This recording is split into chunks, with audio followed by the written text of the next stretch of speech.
Yuta Okkotsu, the copy ninja. Sorry, the copy sorcerer. যার টেকনিকই হচ্ছে অন্যদের কাজ টেকনিক কপি করা। কিন্তু এই কাজ টেকনিক কপি করা কি এতই সহজ?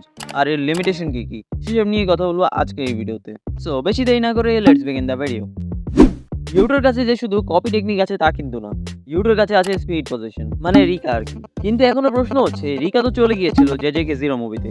তো আমরা এখন কাকে দেখছি? আসলে আমরা যে রিকাকে দেখছি তা আসলে খালি সেলের মতো, যার মধ্যে কোনো সোল নেই। কিন্তু তারপরেও এটা ইন্ডিপেন্ডেন্ট শিকিগামির মতো কাজ করতে পারে, যেটা ইউটা 5 মিনিটের জন্য ম্যানিফেস্ট করতে পারে। আর রিকা শুধু শিকিগামি না, বরং ইউটা এর কপি টেকনিকে একটা অংশ হয়ে গেছে, যেটা ভিডিওতে সামনে বলা হবে।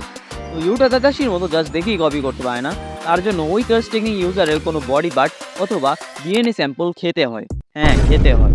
কিন্তু এই খাওয়াখাওয়ির কাজ ইউটা করে না, বরং রিকা করে। যেহেতু মহিলা মানুষ, তাই ইটস ন্যাচারাল।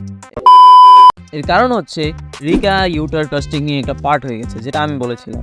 কিন্তু এই টেকনিকের কিছু লিমিটেশন আছে, আর সেটা হচ্ছে ইউটার কোনো কপি করা টেকনিক সর্বোচ্চ 5 মিনিটের জন্য ব্যবহার করতে পারবে। কিন্তু ইউটার এই লিমিটেশন বাদ হয়ে যায় তখন যখন ইউটার ডোমেইন এক্সপ্যানশন করে। ইউটার ডোমেইনে ইউটা তার কপি করা সব টেকনিক ইউজ করতে পারে।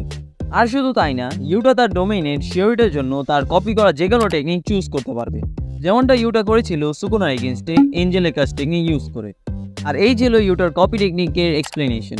চ্যাটজিপিটিকে যদি আমরা জিজ্ঞেস করি টপ 10 স্ট্রংগেস্ট অ্যানিমে ক্যারেক্টার কারা, তখন কি হবে সেটা দেখতে কমেন্ট বক্সে একটু।